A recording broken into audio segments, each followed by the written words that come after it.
When a mafia boss known for ending lives with a single word finds himself unable to breathe the moment a flour-covered baker smiles at him, the entire underworld should be terrified. Damian Moretti has built an empire on fear, but the woman who just crashed into his carefully controlled world with a croissant and zero survival instinct might be the only thing powerful enough to destroy him. This is the story of how a blind date neither of them wanted became the one thing both of them would kill to keep.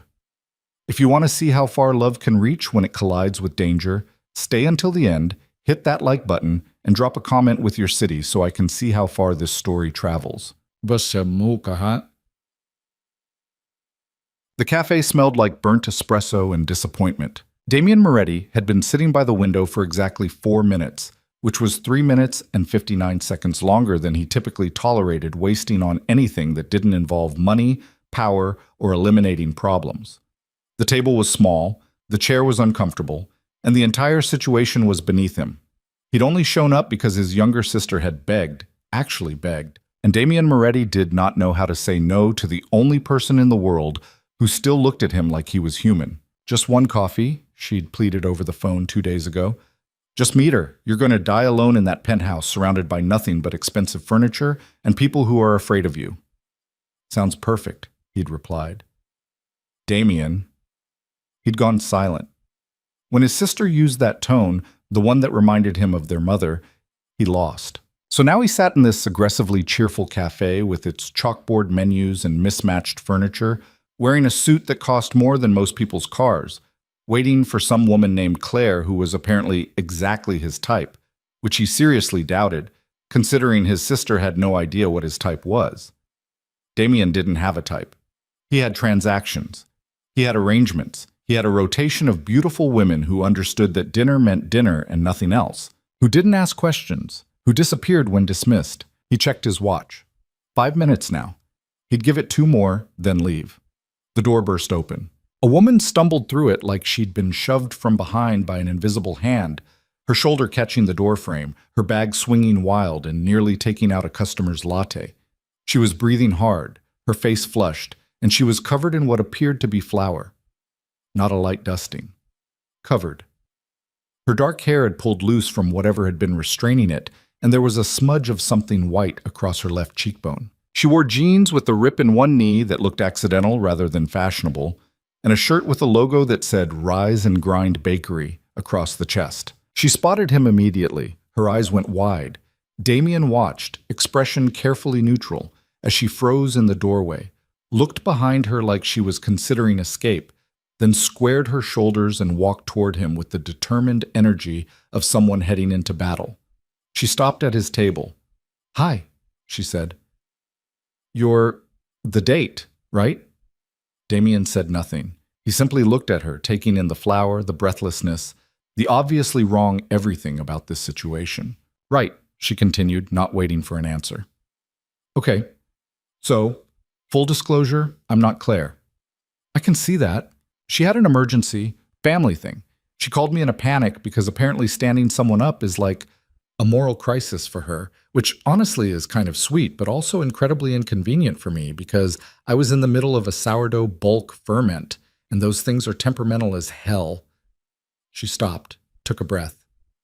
"Sorry, I'm rambling. I do that when I'm nervous or uncomfortable or when I've had too much coffee, which I definitely have today." Damian continued staring at her. Most people wilted under his stare. It was a weapon he'd perfected over years, the kind of look that made grown men confess to things they hadn't even done yet. This woman just stared back. "So," she said, "I'm Isla Monroe, Claire's friend. She basically begged me to come tell you in person that she couldn't make it, because apparently texting is rude, which I personally think is insane because this," she gestured at herself, at him, at the space between them, "this is so much worse than a text would have been. But here we are." "Here we are," Damian repeated, his voice flat. Isla shifted her weight from one foot to the other. "I'm supposed to stay for like 10 minutes, to make it less awful. Her words, not mine, so I'll just..." She pulled out the chair across from him and sat down, dropping her bag on the floor with a heavy thump. "I'll just sit here, and we can both suffer through this together, and then I can go back to my starter before it dies of neglect." Damian leaned back in his chair, studying her with the same intensity he used when evaluating whether someone was lying to him. "You're a baker." "Wow, the shirt gave it away? You must be a detective."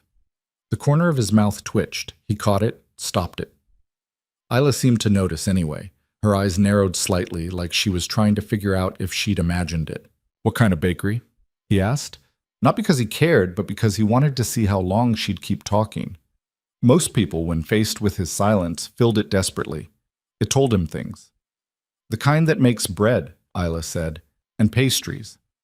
Croissants, mostly. I'm kind of obsessed with croissants, like unhealthily obsessed.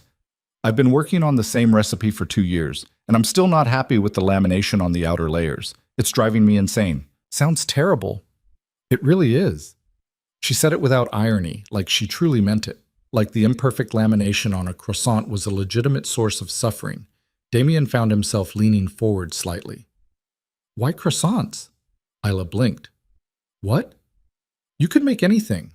Why obsess over something so specific?" She was quiet for a moment, and Damien saw something shift in her expression, something thoughtful breaking through the nervous energy. "Because they're really hard to get right," she said finally. "And when you do get them right, when you pull them out of the oven and they're perfect, golden and crispy and layered exactly the way they're supposed to be, it feels like you've done something that matters." Which I know sounds dramatic for a pastry, but I don't know. I like things that require attention, things that fall apart if you're not careful. Meticulously. Damien's chest did something strange. A tightness he didn't recognize. He ignored it. "How long have you been baking?" "Professionally, 3 years, but I've been baking since I was a kid. My grandmother taught me. She made the best apple pie I've ever had in my life, and I've spent the last decade trying to recreate it, and I still can't get the crust right. It's like she took the secret with her when she died." Isla's expression softened. "Sorry, that got depressing fast." "It's fine." "Is it? Because you look like you're calculating the fastest way to leave this conversation." Damien almost smiled again. "Almost. I'm always calculating that. That's bleak." "It's efficient," Isla laughed. It was a bright surprise sound that didn't match the tired cafe or Damien's dark suit or anything about the situation they were in. "Okay, so what do you do? Besides sit in cafes looking like you're about to fire someone?" "I run a business." "What kind of business?" "The kind that requires attention," Damien said, throwing her words back at her. Isla's eyes lit up with something that looked like amusement. "Wow, mysterious. Are you a spy? A hitman? One of those guys who flips houses on TV?" "None of those." "You're really not going to tell me, are you?" "No, that's fair. We did just meet. And technically, I'm not even supposed to be here. You're supposed to be having coffee with Claire, who is lovely, by the way. She's a kindergarten teacher. She does that thing where she gets down on one knee to talk to kids at their eye level. It's adorable." Damien's jaw tightened. "She sounds perfect." "She is. You would have hated her." He looked up sharply. "Excuse me?" Isla leaned back in her chair, crossing her arms. "Come on. You're sitting here like you're being held hostage. You checked your watch twice before I even sat down. You don't want to be here. Claire would have tried so hard to make this work, and you would have been polite but distant, and she would have gone home thinking she did something wrong when really you just don't want to date anyone." Damien said nothing. "Am I wrong?" Isla asked. "No." "Then why did you show up?" It was a good question. Damien didn't have a good answer, or rather, he had an answer, but it involved admitting that his sister's opinion still mattered to him, which was a weakness he didn't acknowledge. "Family obligation," he said finally. Isla nodded slowly. "Okay, I can respect that." They sat in silence for a moment. It should have been awkward. Damien was used to silences being awkward, being weapons he wielded to make people uncomfortable enough to leave. But this silence felt different. Isla didn't fidget. She didn't pull out her phone or look around desperately for an escape.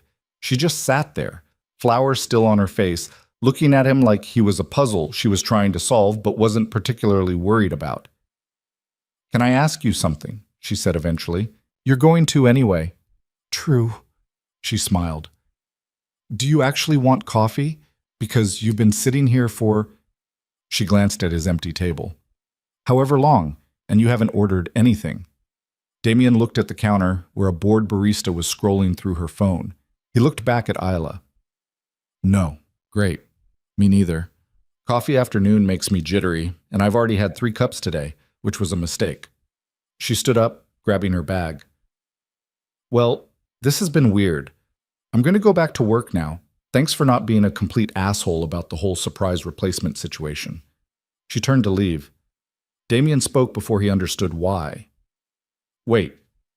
Isla stopped, looked back. Yeah? He didn't know what he was doing. This woman was covered in flour, talked too much, had been sent here by mistake, and had absolutely nothing to do with his world. He should let her leave. He should walk out of this cafe, forget this ever happened, and return to his carefully controlled life. Instead, he said, "You mentioned croissants." Isla's eyebrows rose. I did. The ones you've been working on for 2 years. Yes? Are they good? She tilted her head, studying him. They're pretty good. Just pretty good? I'm my own worst critic, but yeah, they're good. Why? Damien stood. He was taller than her by several inches, and he saw her eyes widen slightly as he rose to his full height. I want to try one. Now? Now. Isla stared at him. The bakery's 20 minutes from here. I have a car. I have flour all over me. I noticed. You're serious. I don't make jokes. Isla laughed again, that same surprised, genuine sound. Okay, sure, why not? Let's go eat croissants with a complete stranger who won't tell me what he does for a living. This is either going to be a great story or a terrible decision. It could be both, Damien said. Oh, I like that answer. Isla gestured toward the door. After you, mysterious businessman. Damien walked past her, and as he did, he caught the scent of vanilla and butter and something warm he couldn't name. It shouldn't have affected him. He'd been around plenty of women who wore expensive perfumes designed specifically to be intoxicating, but this wasn't perfume. This was just her, flour and warmth and something completely unintentional. His driver was waiting outside, leaning against a black sedan that cost more than most people's yearly salary. Marcus straightened when he saw Damien, his expression carefully neutral even as his eyes flicked to Isla with obvious curiosity. Marcus, Damien said, we're going to Rise and Grind Bakery. Marcus's eyebrows rose a fraction of an inch, which for Marcus was the equivalent of shocked disbelief. Sir? You heard me. Yes, sir. Isla was staring at the car. Okay, so you're rich. That's the mysterious thing. You're rich, and you didn't want to say it because people get weird about money. Something like that, Damien said, which wasn't true at all, but was easier than explaining that he ran half the organized crime in the city. Marcus opened the back door. Damien gestured for Isla to get in first. She hesitated. Is the flour going to ruin your fancy car? It's fine. Are you sure? Because this looks like the kind of car that costs more than my entire life. Get in, Isla. She got in, moving carefully like she was afraid to touch anything. Damien slid in beside her, and Marcus closed the door behind them. The interior smelled like leather and expensive cologne. His cologne, which his assistant ordered in bulk because Damien wore the same thing every day. Isla looked around, taking in the pristine interior, the privacy screen, the small bar built into the side panel. This is insane, she said. Do you always travel like this? Yes. That must be exhausting. Damien frowned. What? Never getting to just be normal. Walk places, take the train, blend in. No one had ever suggested his life might be exhausting. Dangerous, yes. Powerful, absolutely. Enviable, constantly. But exhausting? That implied he was carrying something heavy, which implied weakness, which was unacceptable. I don't need to blend in, he said. Right. Because you're rich and mysterious. Isla was smiling, but it wasn't mocking. It was almost fond. Like she was amused by him, but in a way that didn't feel insulting. Damien didn't know what to do with that. The drive to the bakery took 18 minutes. Isla spent most of it talking. She told him about the bulk ferment she'd abandoned, about her coworker who kept trying to convince her to make gluten-free options, which is fine, but it's not real bread, you know? About the customer who came in every Tuesday and ordered the same blueberry muffin and always tried to pay with a $100 bill, like he was hoping they wouldn't have change. Damien listened. He didn't interrupt. He didn't check his phone, even though it buzzed 3 times in his pocket. He just listened to this woman who talked with her hands, who got passionate about starter hydration levels, who seemed completely unaware that she was sitting next to one of the most dangerous men in the city. When they pulled up outside Rise and Grind, Isla turned to him. Okay, so full disclosure again. The bakery's kind of a mess right now. We're short-staffed and I left in the middle of prep, so it's going to be chaotic. I don't care. You say that now. She got out of the car before Marcus could open the door for her. Damien followed, and Marcus gave him a look that very clearly said, "What the hell are you doing?" Damien ignored him. The bakery was small, crammed between a dry cleaner and a used bookstore. The windows were fogged with condensation, and through them, Damien could see a chaotic space filled with metal racks, flour-dusted surfaces, and 2 people moving frantically around each other. Isla pushed through the door, and a bell chimed. "I'm back," she called. "Crisis averted. The date was a bust, but I picked up a stray businessman, so that's something." A tall guy with bleached hair and flour up to his elbows looked up from a mixing bowl. His eyes went to Damien, and his entire expression changed. "Holy shit! This is Marcus," Isla said, gesturing at the tall guy. "Not your Marcus, my Marcus. He's the other baker, and that's Priya, our front-of-house person who is also filling in on prep because, like I said, short-staffed." Priya, a small woman with dark hair pulled into a tight bun, waved without looking up from the dough she was shaping. "Hi, stray businessman. His name is—" Isla paused, looked at Damien. "I just realized I don't know your name." "Damien." "Damien, cool. Very mysterious villain in a romance novel." Marcus the baker made a choking sound. Isla looked at him. "What?" "Nothing. Just, Marcus was staring at Damien like he'd seen a ghost. "You brought Damien Moretti to our bakery." Isla frowned. "Yeah, and?" "And—" Marcus looked at Priya for help. Priya had stopped shaping dough. She was also staring at Damien now, her eyes wide. Isla looked between them, clearly confused. "Okay, what am I missing?" Damien sighed. This was why he didn't do things like this. This was why he stayed in his world, surrounded by people who knew exactly who he was and were too afraid to react. "You really don't know?" Marcus asked Isla, his voice pitched slightly higher than normal. "Know what?" "Who he is." Isla looked at Damien. "He's a businessman. He runs a business that requires attention. He has a fancy car and apparently a driver named Marcus, which is a funny coincidence. What else is there to know?" Marcus the baker opened his mouth, and Damien gave him a look that made the words die in his throat.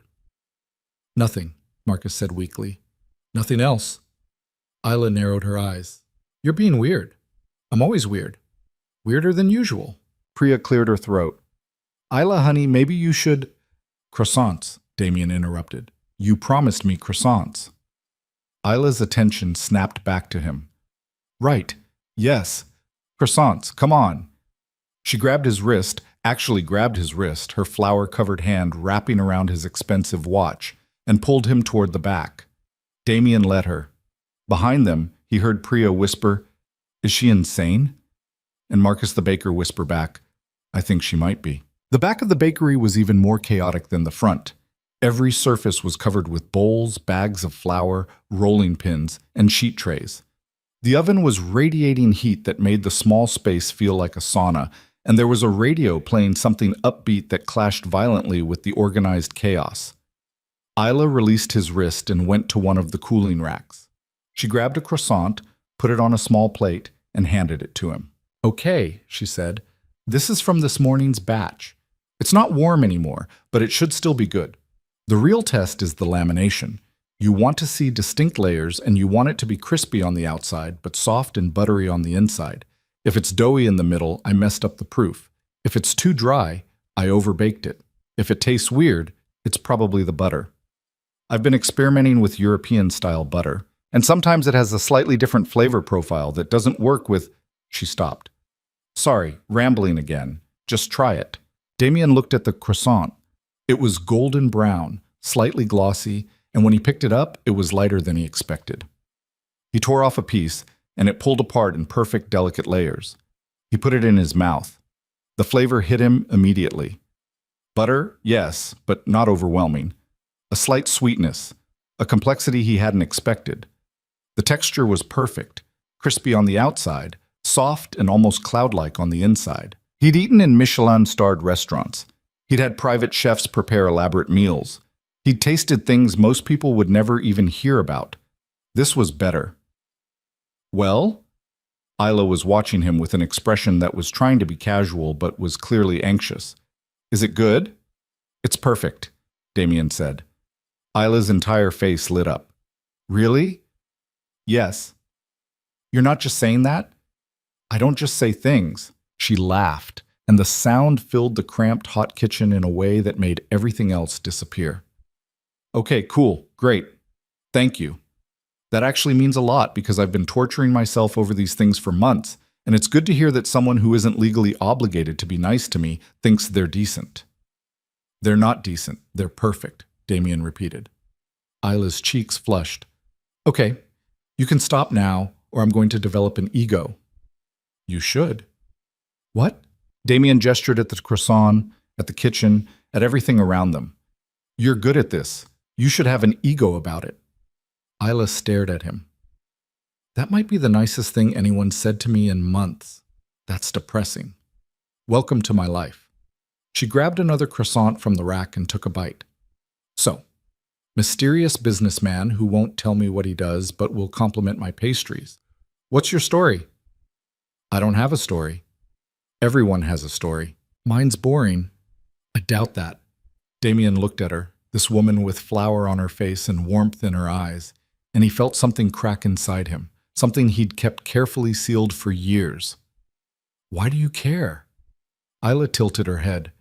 Because you're interesting, and because you came all the way here to try a croissant, which is either very sweet or slightly insane, and I can't figure out which. Both, Damien said. Yeah. Isla smiled. I'm starting to think that. They stood there in the hot kitchen, and Damien realized with absolute clarity that he was in trouble. This woman, this baker with her imperfect croissants and her rambling and her complete lack of fear, was dangerous in a way that had nothing to do with weapons or power. She made him want things he'd stopped wanting years ago. His phone buzzed again. This time, it was a call. He pulled it out, saw the name on the screen, and his expression went cold. I have to go, he said. Isla's smile faded. Oh, okay. Thank you for the croissant. Yeah, sure, any time. Damien walked toward the door, then stopped. He turned back. Can I come back? Isla blinked. What? Can I come back? To try more? You want to come back to this disaster of a bakery to eat more croissants? Yes. Isla's smile returned, smaller this time, but somehow warmer. Yeah, you can come back. Damien nodded once, then left. Marcus was waiting by the car, his expression carefully blank. He opened the door without a word. As they pulled away from the bakery, Damien looked back. Through the fogged window, he could see Isla's silhouette, could see her moving back into the chaos of her kitchen. Sir, Marcus said carefully, if I may, you may not. Understood. They drove in silence back to Damien's building, a glass and steel tower in the financial district that housed his penthouse on the top floor. Damien rode the private elevator up, walked into his pristine apartment with its floor-to-ceiling windows and expensive furniture and absolute silence, and he hated it. For the first time in years, he hated the emptiness. His phone rang again. He answered. You missed the meeting, a voice said. Vincent, his second-in-command, sounded annoyed. Reschedule it. Damien, I said reschedule it. He hung up. Then he stood at the window looking down at the city and thought about flour-covered hands and perfect croissants, and a woman who didn't know she'd just walked into the most dangerous man's life and made him want to be someone different. The next morning, Damien woke up at 5:30, the same time he always did. He went through his routine, shower, suit, coffee, with mechanical precision. By 6:15, he was in his office, reviewing reports that Vincent had left on his desk. By 6:45, he was thinking about croissants. This was unacceptable. He had work, he had meetings. He had an entire empire that ran on his attention and control, and he was sitting here thinking about a bakery. At 7, he stood up, grabbed his jacket, and told Marcus to take him to Rise and Grind. Marcus didn't ask questions. He just drove. The bakery wasn't open yet when they arrived, but through the window, Damien could see lights on in the back. He got out of the car and knocked on the glass door. A moment later, Priya appeared. Her eyes went wide when she saw him. She unlocked the door slowly. "We don't open until 7:30. "I know." "So, is Isla here?" Priya hesitated, then called over her shoulder. "Isla, you have a visitor!" There was a crash from the back, followed by muffled swearing. Then Isla appeared, wearing the same rise and grind shirt as yesterday, but with different flour stains. Her hair was pulled back in a messy bun, and she had a smudge of chocolate on her cheek this time instead of flour.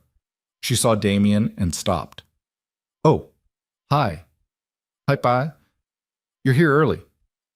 You said I could come back." "I meant during normal business hours, maybe with some advance notice." "I don't give advance notice."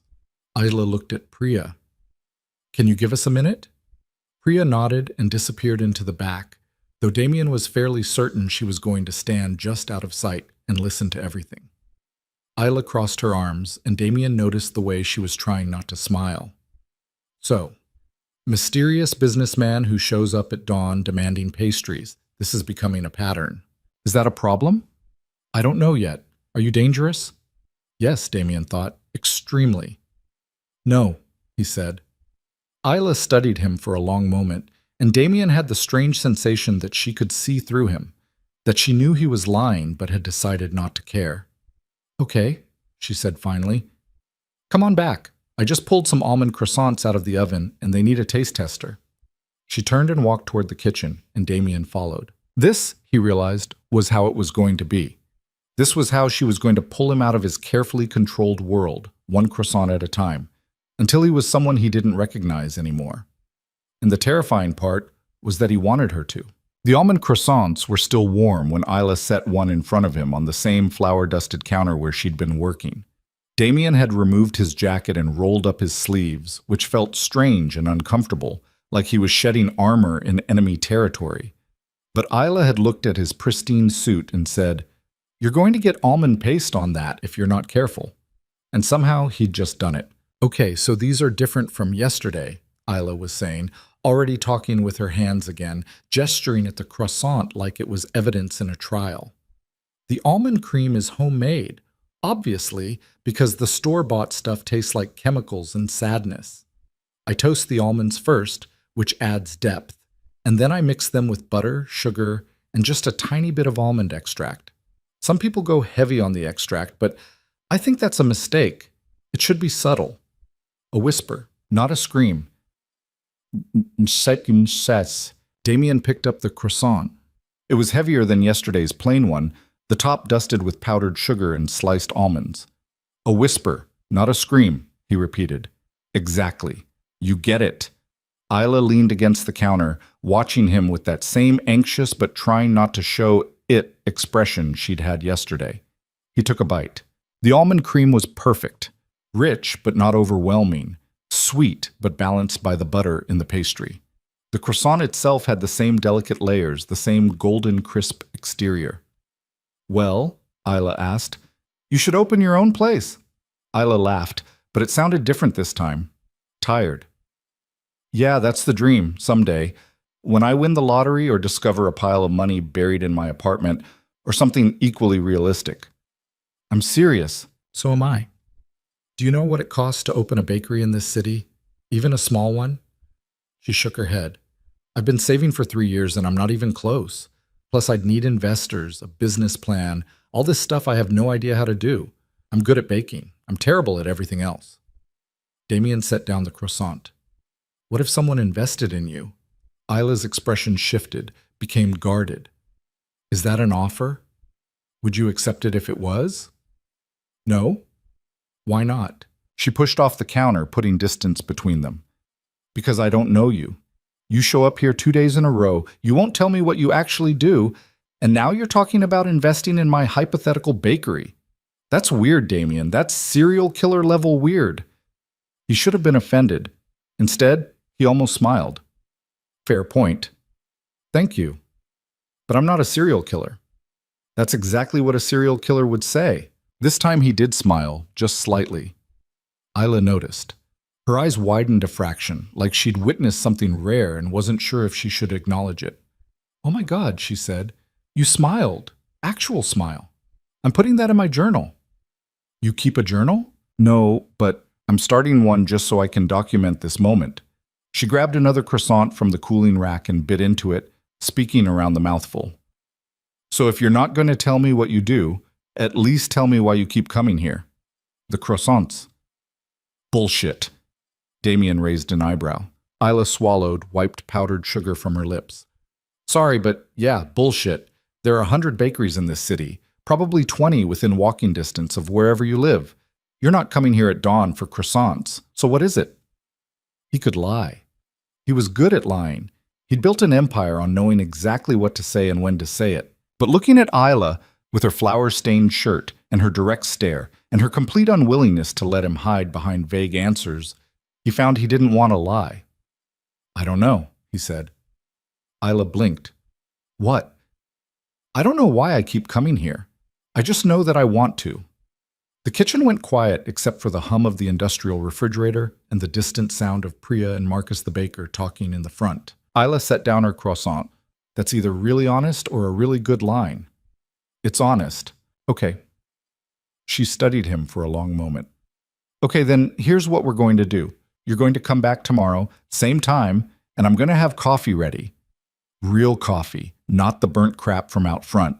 And we're going to sit here and have an actual conversation where you tell me at least 3 real things about yourself that aren't vague businessman nonsense. And then maybe I'll believe that you're not a serial killer or a con artist or whatever other terrible thing my brain is trying to convince me you might be. 3 things. 3 things? Non-negotiable." Damien should have said no. He should have walked out, gotten in his car, and never come back. This woman was already getting too close, asking too many questions, making him feel things he'd spent years learning not to feel. "Deal," he said. Isla smiled. "Good. Now get out of my kitchen. I have 8 dozen dinner rolls to shape before we open, and you're distracting me." "How am I distracting you?" "You're taking up space and looking all mysterious and brooding. It's very distracting. Go brood somewhere else." Damien stood, grabbed his jacket. As he walked toward the door, Isla called after him. "Hey, Damien." He turned. "Thanks for liking the croissants, really. It means something." He nodded once, then left. In the car, Marcus said, "The bakery again tomorrow, sir?" "Yes." "Should I clear your morning meetings?" "Yes." Marcus was quiet for a moment, then said carefully, "Sir, if I may, you may not." But this time, Damien caught Marcus smiling in the rearview mirror. The rest of the day was a blur of meetings, phone calls, and problems that needed solving. Damien handled them all with his usual efficiency, but part of his mind kept drifting back to the bakery, to Isla's challenge. 3 real things about himself. What qualified as real? What was he supposed to tell her? That he ran an organization responsible for half the crime in the city? That people feared him more than they feared the police? That he'd done things that would make her run if she knew? He couldn't tell her any of that, but he couldn't keep lying either. Not to her. By the time he got home that night, he still hadn't figured it out. His penthouse was dark and silent when he walked in. He poured himself a drink, stood at the window overlooking the city, and thought about a small bakery with fogged windows, and a woman who thought powdered sugar on your face was perfectly acceptable. His phone rang. His sister. "You're alive," she said when he answered. "I was starting to worry you'd ghosted me because the blind date was that bad." "It wasn't bad." "Really?" "Claire said she had to cancel. Did they send someone else?" Damien hesitated. "Something like that." "And?" "And what?" "And are you going to see her again?" His sister's voice was hopeful in a way that made his chest tight. "Maybe." "Damien Moretti, did you just say maybe, not no? Not this is pointless and I'm too busy?" "I said maybe." His sister was quiet for a moment. "Who is she?" "No one. Just someone I met. Someone you want to see again." "Maybe." "You said maybe twice. This is unprecedented. I need details immediately." "No." "Damien, good night, Sophia." He hung up before she could press further, but he was smiling slightly as he did it. The next morning, he arrived at the bakery at 6:45. This time, the door was unlocked. He walked in to find Isla already waiting, 2 mugs of coffee on the counter, and a plate of what looked like chocolate pastries between them. "You're late," she said. "It's 6:45. 6. I've been here since 4. Relatively speaking, you're late." She pushed one of the mugs toward him. "Black coffee, right? You seem like a black coffee person." He was. He sat down on the stool across from her. "How did you know?" "Lucky guess. Also, you have that whole I don't need anything to soften my life vibe going on." She took a sip of her own coffee, which appeared to be more cream than coffee. "So, 3 things. Go." Damien wrapped his hands around the mug. It was warm, almost too hot, and the sensation grounded him. "My sister set up the blind date." "That's one. Keep going." "I told her I didn't want to go. She guilt-tripped me into it." Isla's lips twitched. "Siblings are good at that." "What's her name?" "Sophia." "Older or younger?" "Younger, by 8 years." "Let me guess. You're wildly overprotective, and she thinks it's both annoying and sweet." Damien said nothing, which was answer enough. Isla grinned. "Called it." "Okay, that's one thing. 2 more." He took a drink of the coffee. It was strong, good, better than anything his expensive machine at home produced. "I live alone." "That's not really a thing. That's just a fact. Tell me something real." "What's the difference?" "A fact is, I live alone. A real thing is, I live alone and I hate it, or I live alone and I love it, or I live alone because I'm secretly a vampire. Give me something with texture." Damien looked at her over the rim of his mug. "I live alone because it's easier." "Easier than what?" "Than letting people in." Isla went still. The playful energy that usually surrounded her dimmed slightly, and her expression became something softer, more serious. "Okay, that's real. Thank you." "You're welcome." One more. This was harder. He'd already given her more than he'd given anyone in years, but she was watching him with those eyes that seemed to see past every wall he'd built, and he found himself saying, "I don't remember the last time I wanted to talk to someone." "What do you mean?" "I mean, most conversations are transactions. I need something, or someone needs something from me. It's business, it's strategy. It's never just talking." He set down the mug. "But with you, I want to talk." "I don't know why." Isla was quiet for a long moment. Then she reached across the counter and grabbed one of the chocolate pastries, breaking it in half and handing him a piece. "Okay, your turn." "My turn for what?" "To ask me 3 things. Fair is fair." Damien took the pastry. "Why croissants?" "I already told you that." "Tell me again, the real version." Isla looked down at her coffee. "My grandmother died when I was 16. She was the only person who really got me, you know? Everyone else wanted me to be something I wasn't. Quieter, neater, more together. But she loved that I was messy and loud and obsessed with getting things perfect, even when I kept screwing them up." She paused. "The last thing she made before she died was croissants. She was teaching me, but she died before we finished. So I've been trying to finish them ever since. Trying to make them the way she would have made them." Damien's chest did that strange tightening thing again. "Have you?" "I don't know. I think she'd like them. But I'll never know for sure, which kind of drives me crazy." Isla looked up at him. "That's one. 2 more." "Why baking?"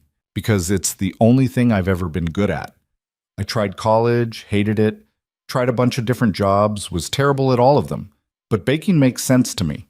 You follow the recipe, you pay attention, you care about what you're making, and it turns into something good. It's simple. Everything else in my life is complicated, but baking is simple." "Nothing about baking seems simple," Isla smiled. "Okay, fine. It's hard, but simple. There's a difference." "What's the difference?" "Hard means it takes work.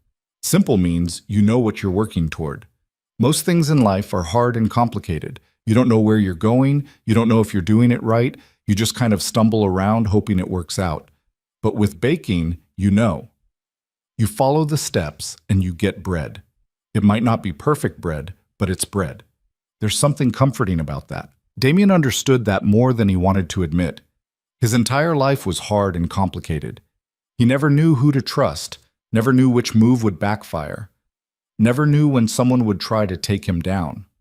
But sitting in this bakery, Drinking coffee with a woman who smelled like vanilla and talked about bread like it was philosophy felt simple. Last question, Isla prompted. Are you always this honest with strangers? No. She said it quietly, seriously. Actually, I'm usually terrible at it. I say too much or not enough, and I get anxious, and I ramble, which you've probably noticed. But with you, she trailed off, shook her head. I don't know. You make it easy. They looked at each other across the counter, and something shifted, something neither of them acknowledged, but both of them felt. The moment broke when Marcus the baker pushed through from the front, saw them, and immediately tried to back out. Sorry, I didn't mean to. It's fine, Isla said quickly. We were just talking. What's up? We're out of plain flour in the front. Do you want me to grab a bag from the back? Yeah, go ahead. Marcus nodded, grabbed a bag from the storage shelf, and left without making eye contact with Damien. When he was gone, Isla sighed. He's terrified of you. I know. Why? Because I could ruin his life with a phone call, Damien thought. Because people like me are the reason people like him learn to keep their heads down. I have that effect on people, he said instead. Not on me. I noticed. Is that a problem? No. He stood, pulled on his jacket. I should go. You have work. So do you, probably. Isla walked him to the door. Same time tomorrow? He should say no. He should end this before it went any further, before she started asking questions he couldn't answer, before she got hurt by being too close to him. Yes, he said. Isla smiled, and Damien walked out into the early morning cold, knowing he was making a mistake and not caring at all. The visits became routine. Every morning at 6:45, Damien walked into Rise and Grind and found Isla waiting with coffee and something new to try. Pain au chocolat, kouign-amann, cinnamon rolls that were so good he actually told her he might be addicted. They talked about everything and nothing.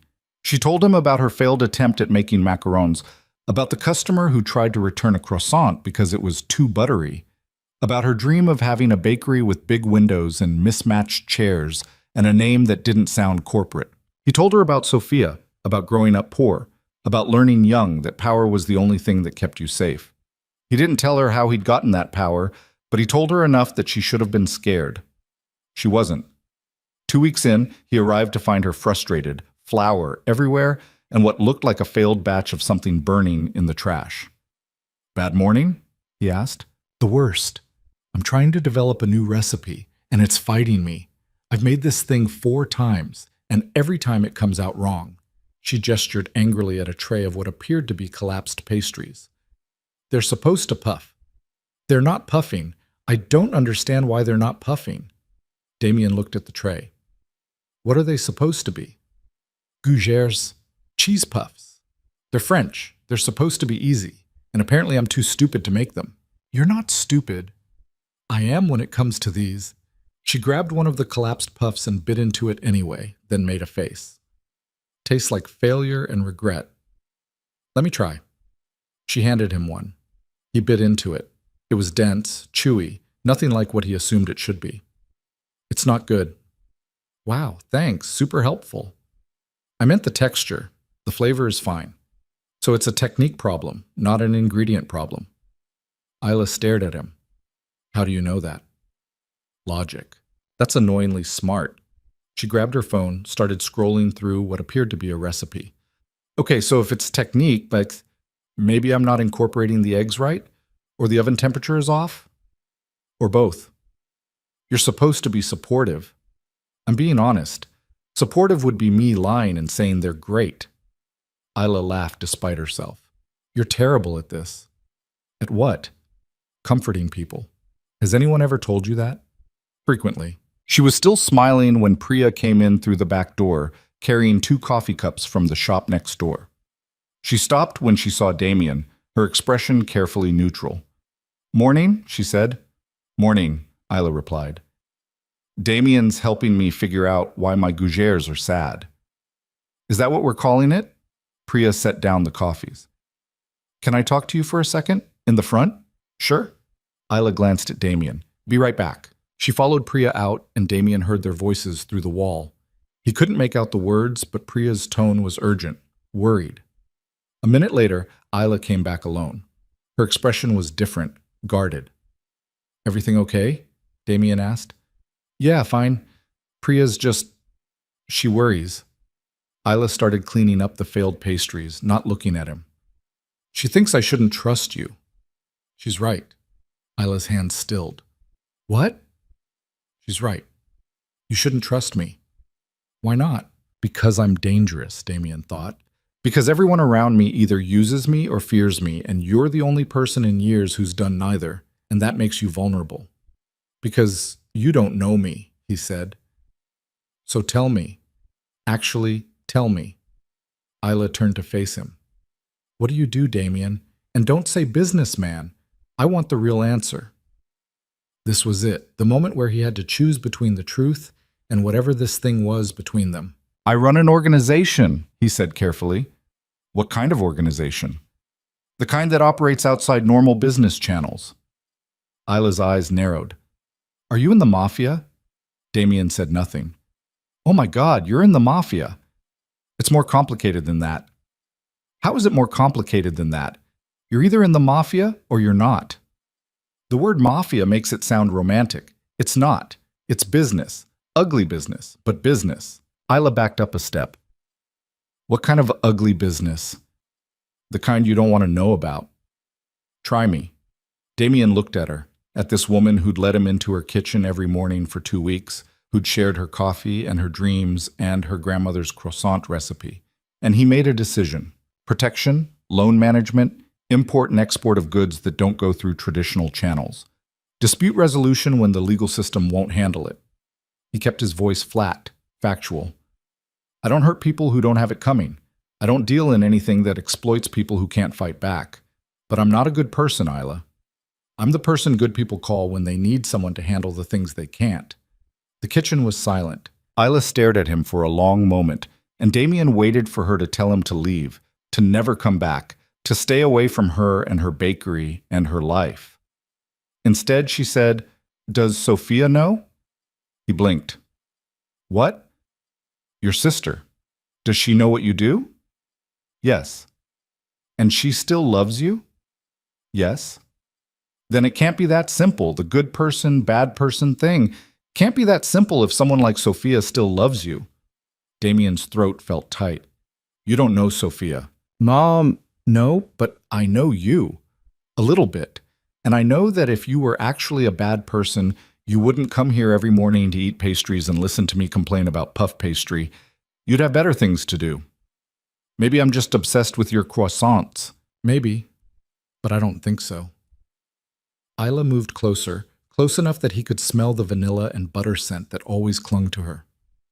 I think you come here because you're lonely, and I think you're lonely because you've convinced yourself you don't deserve not to be.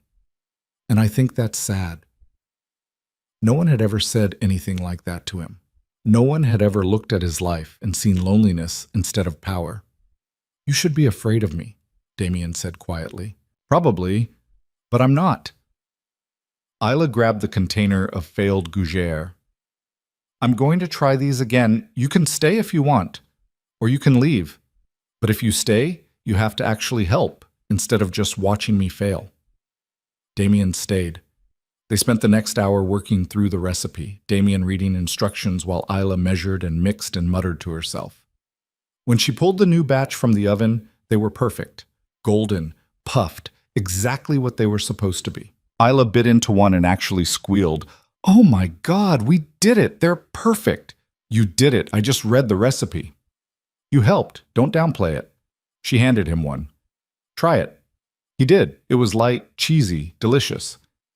Well? Isla asked. Perfect. She beamed at him, and Damien felt something in his chest crack wider. He was in so much trouble. Over the next week, something shifted. Isla started texting him pictures of things she was baking with captions like, Rate this sourdough loaf, and Tell me these cinnamon rolls aren't perfect, I dare you.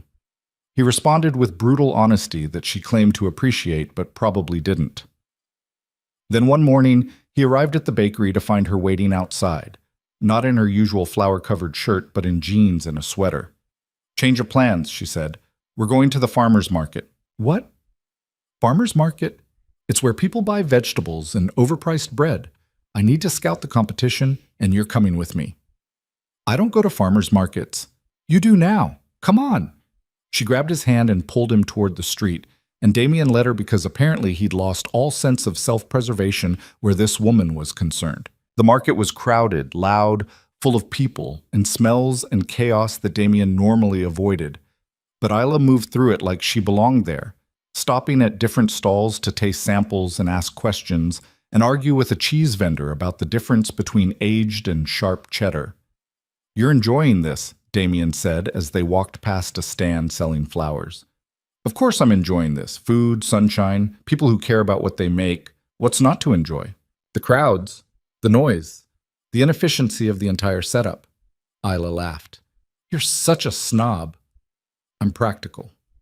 You're a snob with a fancy car and a driver and probably a penthouse apartment that costs more than my yearly salary." She wasn't wrong. Damien said nothing. Isla stopped at a bread stall, picked up a sourdough loaf, examined it critically.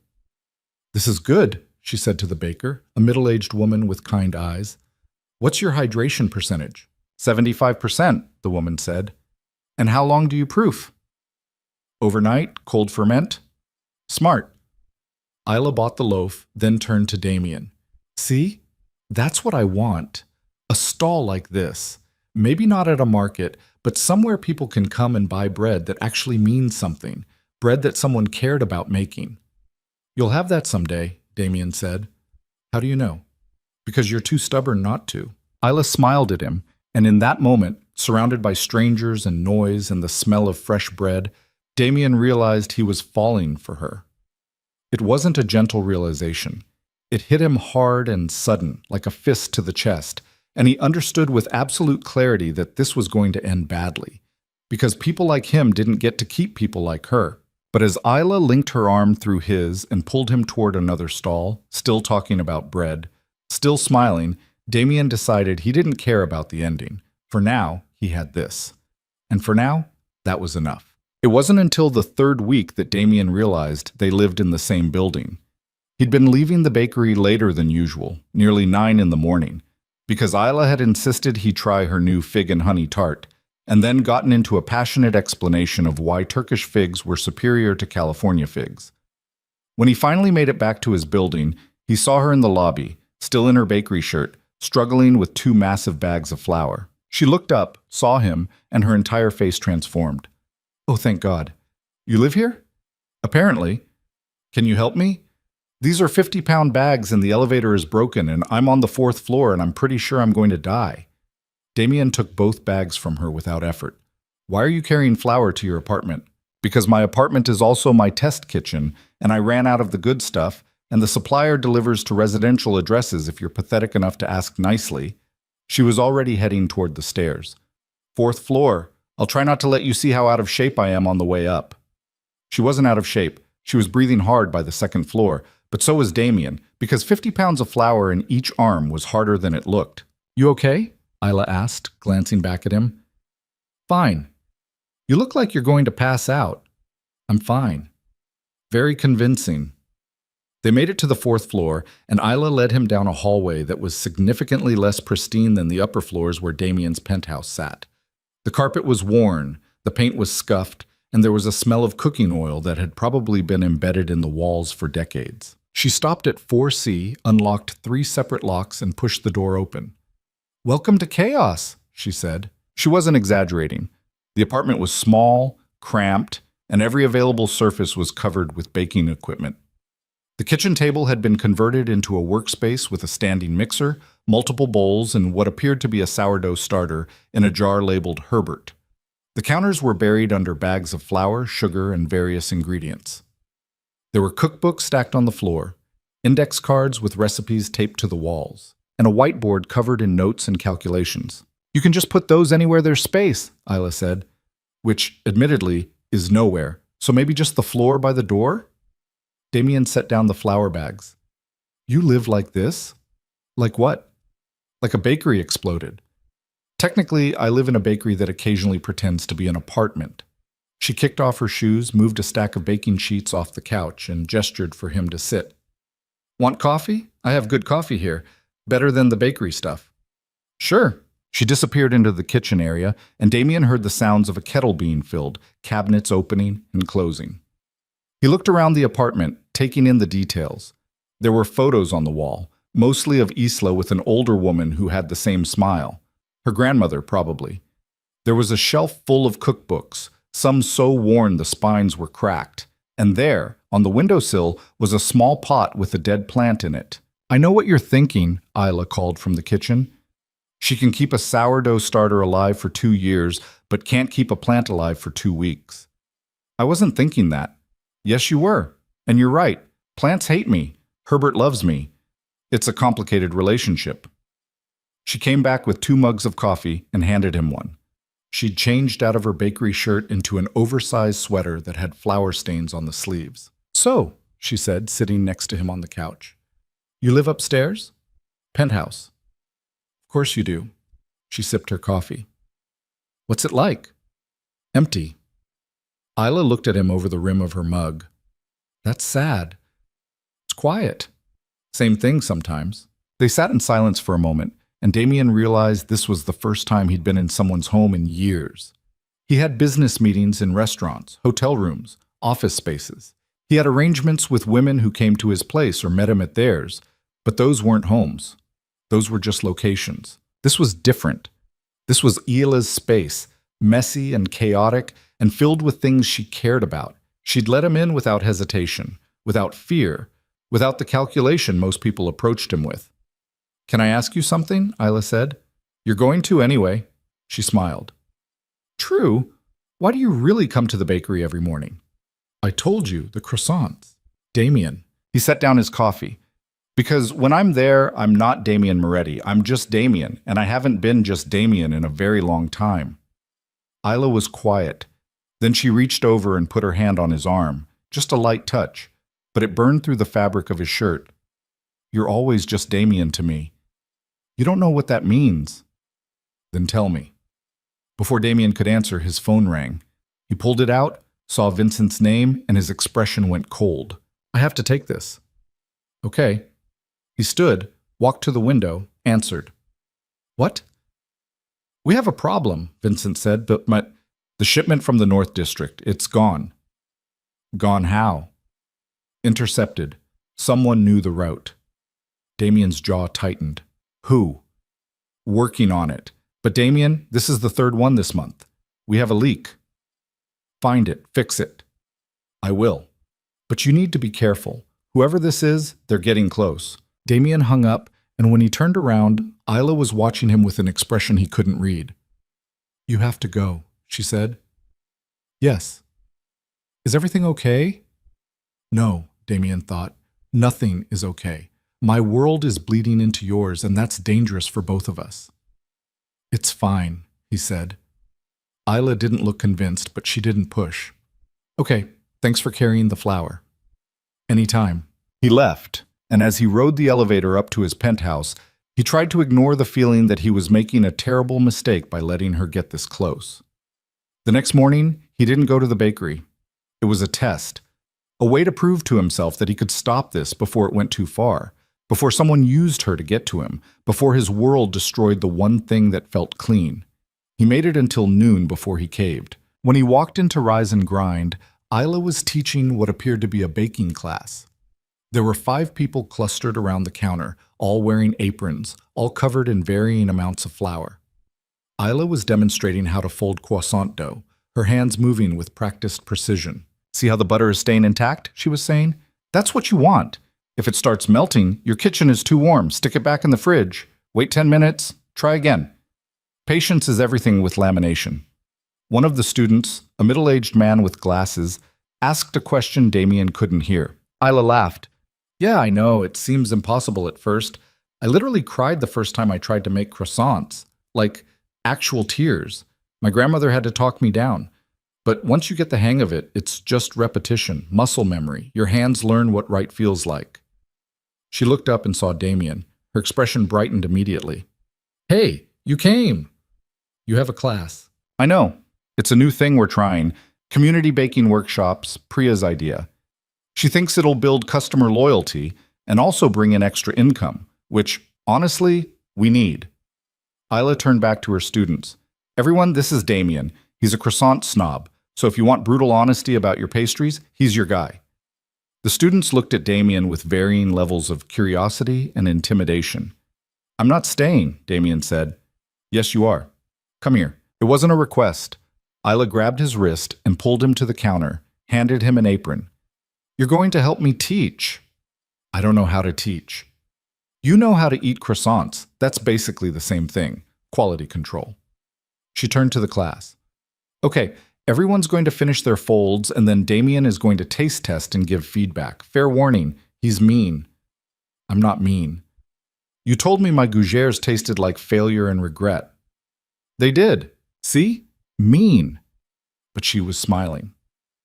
For the next hour, Damien found himself standing in a bakery kitchen, tasting imperfect croissants made by strangers, and offering feedback that Isla kept having to soften because apparently this is structurally unsound, wasn't encouraging. But the strangest part was that he didn't hate it. The students were nervous at first, but Isla had a way of making people feel safe. She joked with them, encouraged them, celebrated their small victories like they were major achievements. And slowly, Damien watched them relax, watched them start enjoying the process instead of being terrified of failing.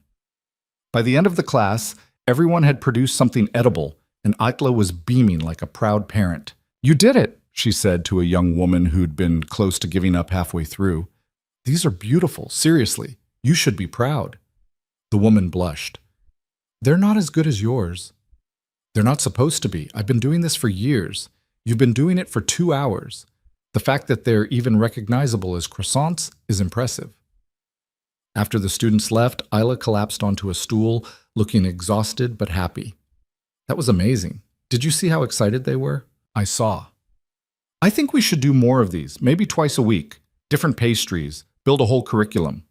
She was already planning, her eyes bright with ideas. We could do bread basics, advanced lamination, pie crusts, maybe even a class on… She stopped. Why are you looking at me like that? Like what? Like I just said something profound. You're good at this. At teaching? At making people feel like they matter. Isla's expression softened. Everyone matters, Damien. Not in my world. Then your world is wrong. It was such a simple statement, delivered with such absolute conviction that Damien didn't know how to respond. His phone buzzed. A text from Sophia. Charity gala tomorrow night. You're coming. Non-negotiable. Bring a date. He stared at the message. Everything okay? Isla asked. My sister wants me to go to a charity event. That sounds nice. It's not. It's politics and networking and people pretending to care about causes they don't actually support. Wow, cynical much? Realistic. Isla tilted her head. What's the charity? Children's hospital, I think. And you don't think people actually care about sick kids? I think people care about being seen caring about sick kids. What about your sister? Does she care? Damien paused. Yes. Then go for her. Not for the politics or the networking, just for her. He looked at Isla, at this woman who somehow always knew exactly what to say to cut through his bullshit. Come with me. She blinked. What? To the gala. Come with me. Damien, I don't have anything to wear to a gala. I'll handle it. You'll handle it? What does that even mean? It means I'll send someone to take you shopping. Whatever you need, it's covered. Isla stood up, crossed her arms. I can't let you buy me clothes. Why not? Because that's weird. We're friends, and friends don't just buy each other gala dresses. Are we friends? The question hung in the air between them. Isla's expression changed, became uncertain. I thought we were. I don't have friends, Isla. I have associates. I have people who work for me. I have my sister, but I don't have friends. Then what am I? Damien moved closer to her, close enough to see the flowers still dusted on her cheek, close enough to smell vanilla and butter and warmth. I don't know. But you're not just a friend. Isla's breath caught. Damien, come to the gala, please. She searched his face for a long moment. Okay, but I'm buying my own dress. Isla, non-negotiable. If I'm going to this thing, I'm going on my own terms. He could have argued, he could have insisted, but the stubborn set of her jaw told him it would be pointless. Fine. Good, she smiled. Now get out. I have to clean up this disaster before tomorrow's prep. Damien left, and as he walked back to his building, he wondered what the hell he was doing bringing her into his world like this. The gala was being held at the Grandview Hotel, a massive space with crystal chandeliers and marble floors, and the kind of ostentatious wealth that made Damien tired. He'd been to 100 events like this, had smiled and shaken hands and made donations that were really just investments in maintaining appearances. But tonight felt different. He was standing near the bar, nursing a drink he hadn't actually tasted, when Sophia found him. "You're here early," she said, kissing his cheek. "And alone. Where's your date?" "She's coming." Sophia's eyebrows rose. "She? You brought someone?" "You told me to. I tell you to do a lot of things. You never listen." She studied him with the kind of knowing look only a younger sister could pull off. "Who is she?" "Someone I know." "Damien. Her name is Isla. She's a baker. He stopped, not sure how to finish that sentence. "She's what?" "Different." Sophia's expression transformed into something dangerously close to glee. "Oh my God, you like her. Actually like her." "Sophia, this is unprecedented. I need to meet her immediately." "You will. She's—" Damien's voice died as he saw Isla walk into the ballroom. She was wearing a simple black dress that somehow made every other woman in the room look overdressed. Her hair was down, falling in waves over her shoulders, and she moved through the crowd with the same slightly awkward grace she had in the bakery. She saw him and smiled, and Damien forgot how to breathe. "That's her?" Sophia whispered. "Yes." "Damien, she's beautiful." "I know." Isla made her way over to them, and up close Damien could see she was nervous. Her hands were clasped in front of her, and she kept looking around like she wasn't sure she belonged here. "Hi," she said. "Sorry I'm late. I got lost trying to find the ballroom. This place is like a maze." "You're not late," Damien said. "You're perfect." Isla blushed, and Sophia made a sound that was almost a squeal. "You must be Isla," Sophia said, extending her hand. "I'm Sophia, Damien's sister and the person responsible for the terrible blind date that started all of this." Isla shook her hand, laughing. "That was your fault?" "I should thank you. That blind date was the weirdest thing that ever happened to me, and it turned out pretty great." "I like her," Sophia said to Damien. "I'm keeping her." "You can't keep her. She's not a pet. Watch me." Sophia linked her arm through Isla's. "Come on, I'll introduce you to some people. Damien can brood by the bar. It's what he does best." And just like that, his sister stole his date. Damien watched them disappear into the crowd, and he felt something close to panic. This was a mistake. He should have never brought Isla here, into this world of money and power, and people who would use her the second they figured out she meant something to him. He was about to go after them when Vincent appeared at his elbow. "We need to talk," Vincent said quietly. "Not now." "Yes, now. We found the leak." Damien's attention snapped to him. "Who?" "Carlo. He's been feeding information to the Rossi family. They're planning something big." "How big?" "Big enough that you should probably leave. Now." Damien looked across the ballroom, found Isla and Sophia standing near the silent auction tables, laughing about something. Isla looked happy, relaxed, like she belonged here even though Damien knew she felt out of place. "I'm not leaving," Damien said. "Damien, handle it, quietly. I'll deal with Carlo tomorrow." Vincent hesitated, then nodded and disappeared. Damien made his way across the ballroom, and when he reached Isla and Sophia, they were talking to a woman he recognized, Veronica Ashford, old money, sharp tongue, and the kind of connections that could destroy reputations with a single well-placed comment. "Damien," Veronica said, her smile not reaching her eyes, "I was just getting to know your friend." "Isla," Isla said, extending her hand. "Nice to meet you." Veronica looked at Isla's hand for a fraction too long before shaking it. "Charming. And what do you do, Isla?" "I'm a baker." "How quaint." The word hung in the air, and Damien saw Isla's expression flicker. "She's opening her own bakery," Sophia said quickly. "She makes the best croissants I've ever had." "I'm sure they're lovely." Veronica's tone suggested she thought they were anything but. She turned to Damien. I didn't realize you were dating Damien, and someone so unexpected. Unexpected how? Damien's voice went cold. Oh, she's very different from your usual type. Simpler, less polished. Veronica's smile was poisonous. But I suppose that's refreshing. Everyone gets tired of caviar eventually. Sometimes you just want bread. Isla's face flushed, but she didn't back down. Yeah, well, bread is honest. It doesn't pretend to be something it's not. Veronica's eyes narrowed. How philosophical. Isla, Sophia said, touching her arm. Come on, I want to show you the auction items. But Isla didn't move. She was staring at Veronica with an expression that was half hurt, half defiant. Did I do something to offend you? Because I just met you, and you're treating me like I'm dirt on your shoe. Don't be dramatic, dear. I'm simply making conversation. No, you're being cruel. There's a difference. Veronica laughed, but it was sharp. You're sensitive. How sweet. Isla looked at Damien, and in her eyes he saw the question. Are you going to say something? He should have. He should have shut Veronica down immediately, should have defended Isla, should have made it clear that anyone who disrespected her answered to him. But the words stuck in his throat, because saying something meant admitting that Isla mattered, meant exposing a weakness that people like Veronica would exploit. So he said nothing. And Isla saw it. Her expression changed, went carefully blank. Excuse me, she said quietly. I need some air. She walked away, and Damien started to follow, but Sophia grabbed his arm. What the hell was that? She hissed. Not now, Sophia.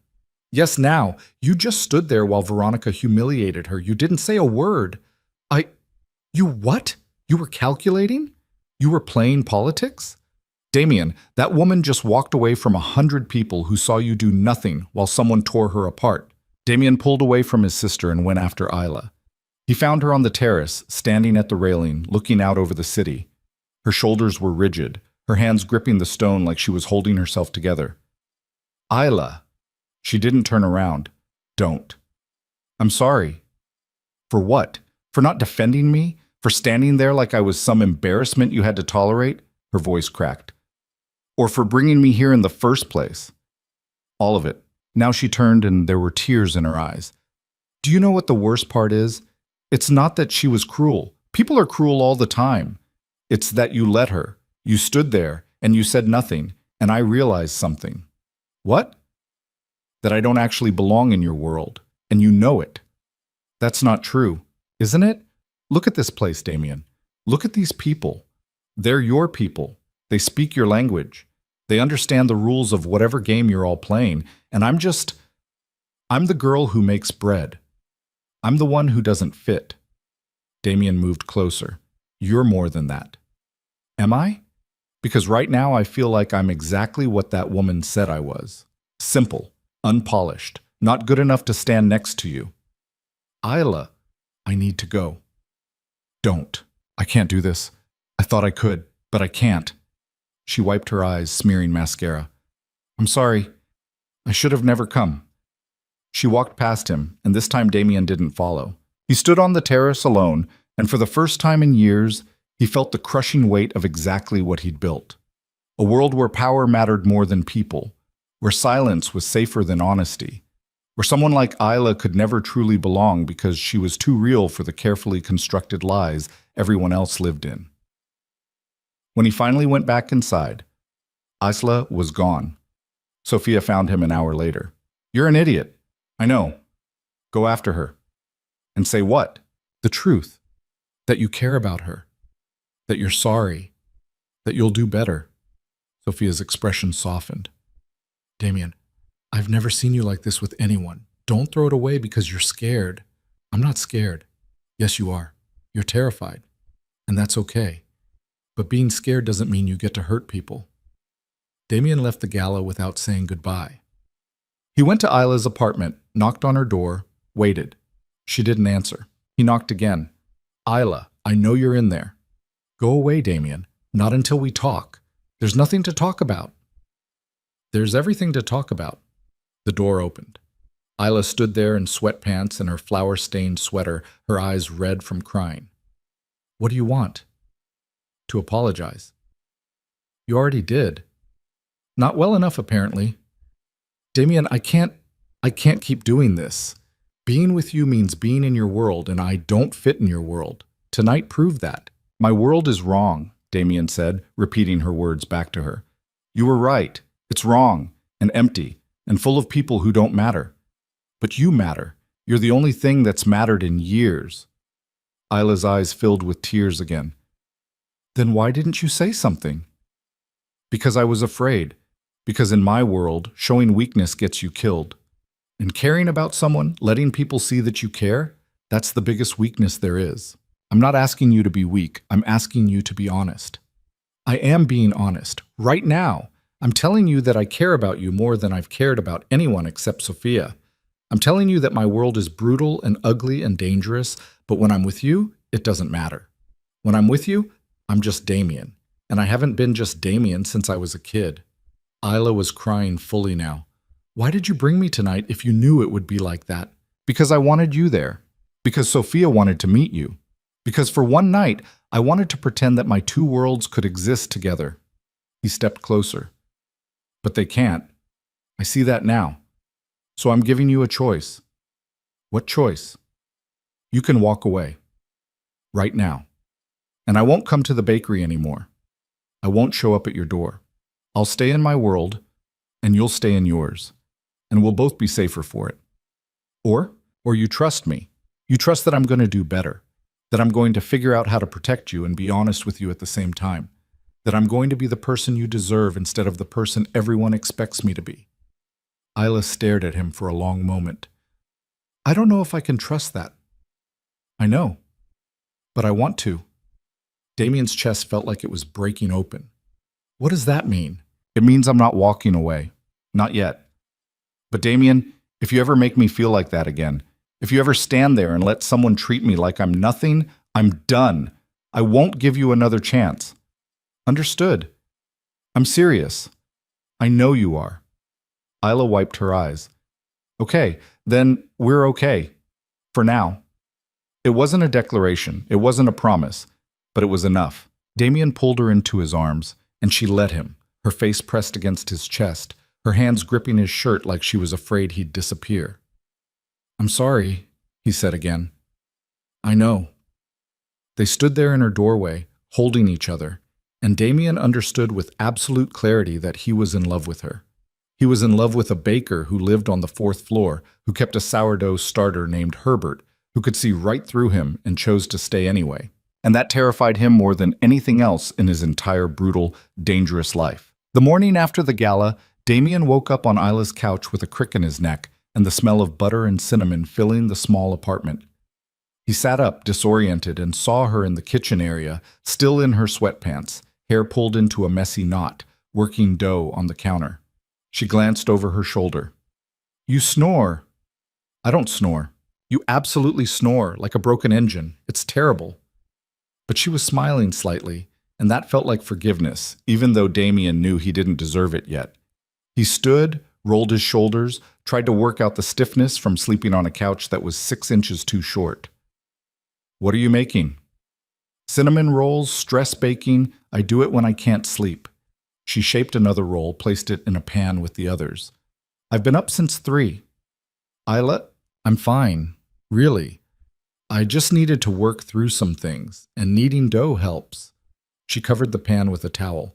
These need to proof for an hour, and then they'll be ready. You want coffee? Yes. She made coffee while he stood there feeling useless, which was not a sensation Damien was accustomed to. In his world, he always knew what to do, how to fix things, how to control situations. But here, in this flour-dusted apartment with a woman who was stress baking at dawn, he had no idea what the right move was. Isla handed him a mug. Stop overthinking. I'm not. You are. I can see it. You're trying to figure out how to fix this, and the answer is you can't, not immediately. You just have to do better going forward. How do you do that? Do what? Read me so easily. Isla leaned against the counter. Because you're not as complicated as you think you are. You're just a person who's had to build a lot of walls to survive. But walls aren't personality traits. Underneath all that, you're pretty straightforward. I don't think anyone's ever called me straightforward.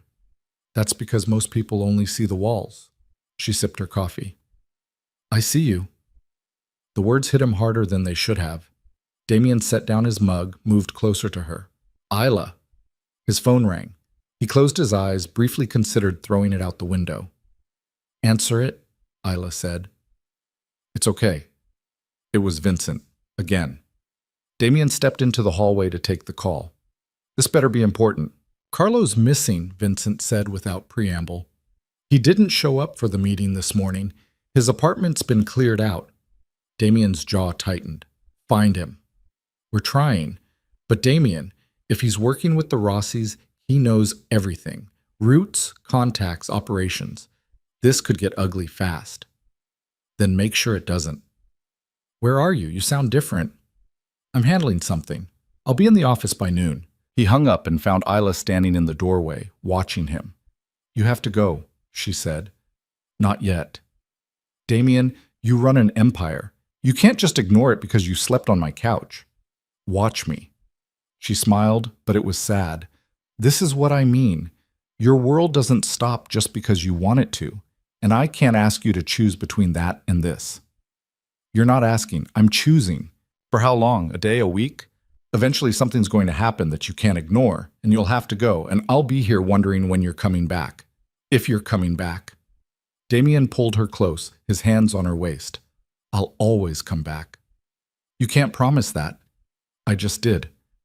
Isla looked up at him, her eyes searching his face. What are we doing, Damien?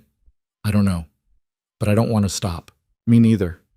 She rested her forehead against his chest. But I'm scared. Of what? Of getting used to this. Of needing you. Of building my life around someone who could disappear at any moment because of something I don't understand and can't control. Damien tilted her chin up, made her look at him. I'm scared too. Of what? Of losing you.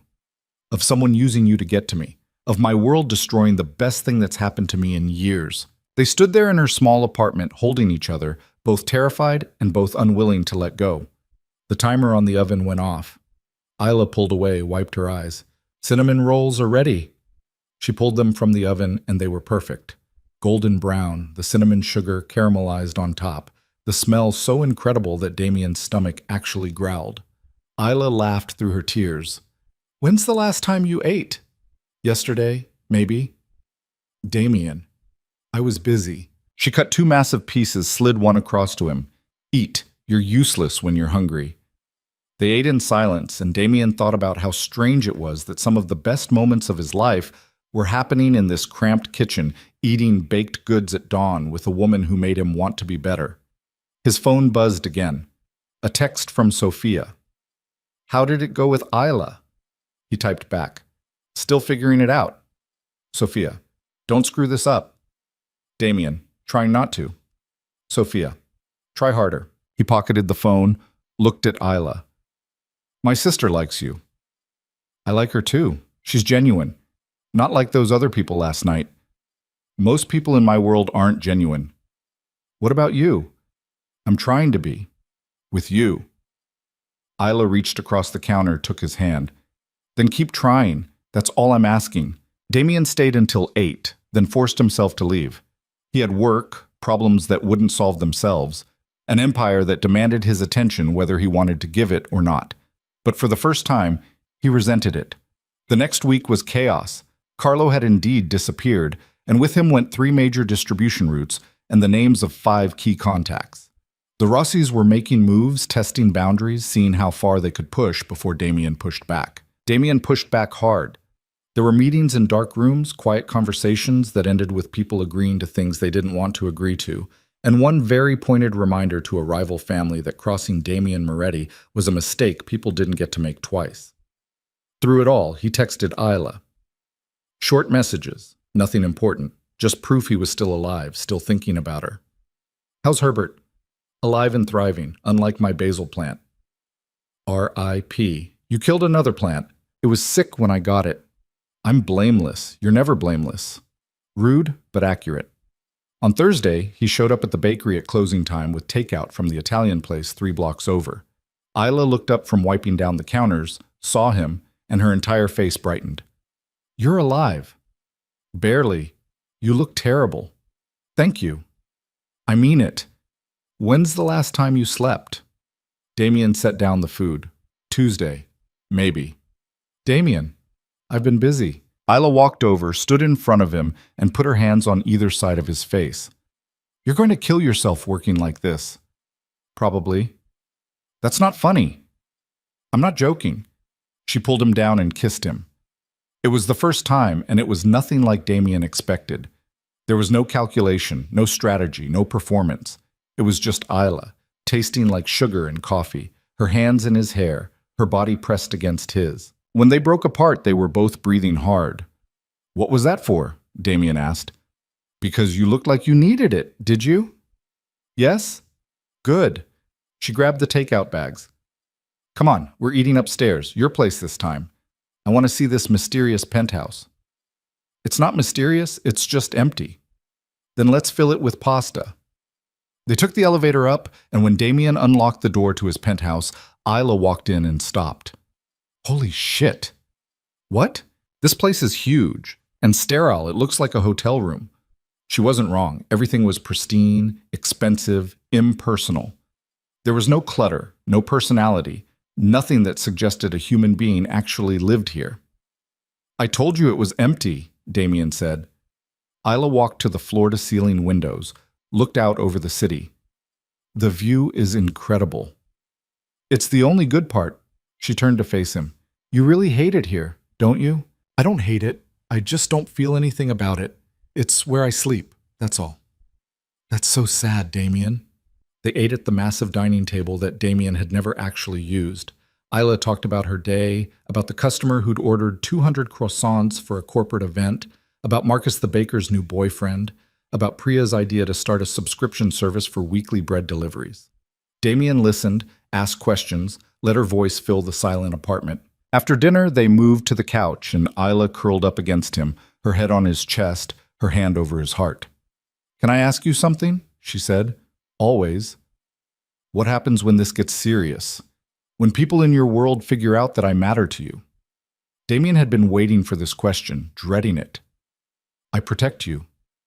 How? However I need to. Isla sat up, looked at him. That's not an answer. It's the only answer I have. My world is dangerous, Isla. People use weakness against you. And caring about someone is the biggest weakness there is. So what am I supposed to do? Just trust that you'll handle it? Yes. That's asking a lot. I know. Isla was quiet for a long moment. Okay. Okay? I trust you. I don't know if that's smart or stupid, but I trust you. Damien pulled her back against him, held her tight. I won't let anything happen to you. You can't promise that. I just did. She fell asleep there on his couch, and Damien stayed awake watching her, memorizing the way she looked peaceful, unguarded, safe. He knew it couldn't last. He knew eventually something would go wrong, someone would threaten her. His world would bleed into hers in ways he couldn't control. But for now, she was here. And that was enough. The breaking point came 2 weeks later. Damien was in a meeting with Vincent when his phone rang. Unknown number. He normally wouldn't answer, but something made him pick up. Mr. Moretti. The voice was smooth, familiar. Antonio Rossi. We need to talk. We have nothing to talk about. I disagree. You see, I've become aware of your friendship with a certain baker, Isla Monroe. Lovely girl, makes excellent croissants. Every muscle in Damien's body went rigid. If you've touched her, relax. I haven't touched her. Yet. But I could. Easily. She walks to work every morning at 4:30, takes the same route. Never looks behind her. It would be so simple to make her disappear. Damien's vision went red. What do you want? The North District routes. The ones Carlo was supposed to give us before he had his unfortunate accident. You killed Carlo. He was weak. But that's not the point. The point is you have something I want, and I have access to something you care about. Let's make a trade. I don't make deals with threats. Then Miss Monroe is going to have a very bad week. Your choice. The line went dead. Damien stood, grabbed his jacket. Sir? Vincent looked concerned. What's happening? Get security to the bakery, now. and find Antonio Rossi. I don't care how. Damien, do it. He was out the door before Vincent could respond. Marcus had the car ready, and they made it to the bakery in 8 minutes flat. Damien burst through the door to find Isla frosting cupcakes, completely oblivious. She looked up, startled. Damien, what's wrong? Pack a bag. You're coming with me. What? No, I'm working. Isla, this isn't a request. She set down the frosting bag, her expression shifting from confused to worried. What happened? Someone threatened you, someone from my world, and I need to get you somewhere safe until I handle it. Threaten me how? It doesn't matter. What matters is, it absolutely matters. Tell me what's going on. Damien looked at her, at this woman who refused to be protected if it meant being kept in the dark, and he told her everything about Carlo, about the Rossis, about Antonio's call. By the time he finished, Isla was pale but steady. Okay, she said. Okay? You need to keep me safe. I get it. But Damien, you can't lock me away and expect me to just sit there while you go to war with these people. That's exactly what I expect you to do. Well, that's not happening. She started untying her apron. I'll go with you. I'll stay somewhere secure. But you have to promise me something. What? You end this. Not just for now. Forever. I can't live like this, looking over my shoulder, wondering when someone's going to use me to get to you. If we're going to do this, then you need to fix this. I will. How? I don't know yet, but I will. Isla stepped closer, put her hand on his chest. Don't do anything stupid. Don't get yourself killed trying to protect me. I won't. Promise me. I promise. She kissed him, hard and desperate, and then she grabbed her bag. Damien took her to a safe house outside the city, a property he owned that nobody except Vincent knew about. It was small, isolated, and secure. Isla looked around the space at the basic furniture and the stocked kitchen and the windows with reinforced glass. How long do I have to stay here? Until it's safe. That's not an answer. It's the only one I have. She turned to face him. Go. Do what you need to do. But Damien, if you don't come back, I'll come back. You keep saying that. Because it's true. He left before she could argue. Left before he could second-guess himself, left before the fear of losing her could paralyze him. The next 48 hours were brutal.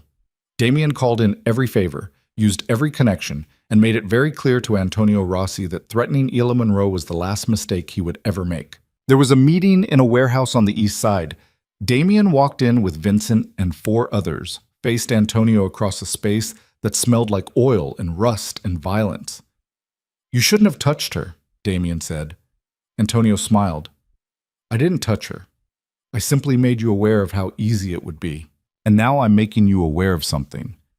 You go near her again, you even think about her, and I will dismantle everything you've built. Your family, your operations, your life.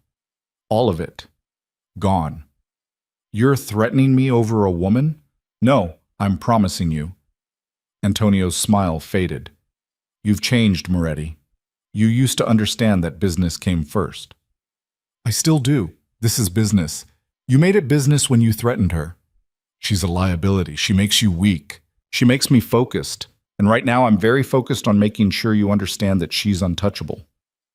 The tension in the warehouse was suffocating. Damien saw Antonio calculating, weighing his options, trying to figure out if this was a bluff. It wasn't. Finally, Antonio nodded. Fine. The girl is off limits, but the roots, you get nothing. You lost that privilege when you made this personal. Damien, we're done here. Damien walked out, and Vincent followed. That was risky, Vincent said once they were in the car. I know. He could come after you directly now. Let him try. Sir, with all due respect, you just declared war over a woman. Damien looked at Vincent. No, I just made it clear that some things are more important than territory. And if that makes me weak in their eyes, I don't care. Vincent was quiet for a moment. You love her. Yes. And you're willing to risk everything for her. Yes. Vincent smiled slightly. Good. It's about time. Damien went back to the safe house, found Isla curled up on the couch reading a cookbook. She looked up when he walked in, and relief flooded her expression. You're okay. I'm fine. Is it over? For now, Antonio won't come after you. I made sure of it. How? By making it clear that you're protected, that anyone who touches you answers to me. Isla set down the cookbook. And that's supposed to make me feel better? Knowing that you had to threaten people to keep me safe? It's the reality of my world, Isla. Then maybe I don't belong in your world. The words hit him like a physical blow. What are you saying? I'm saying that I can't live like this. Running, hiding, being a liability that you have to protect. I have a life, Damien, a bakery, friends, dreams. And I can't put all of that on hold every time someone from your world decides I'm an easy target.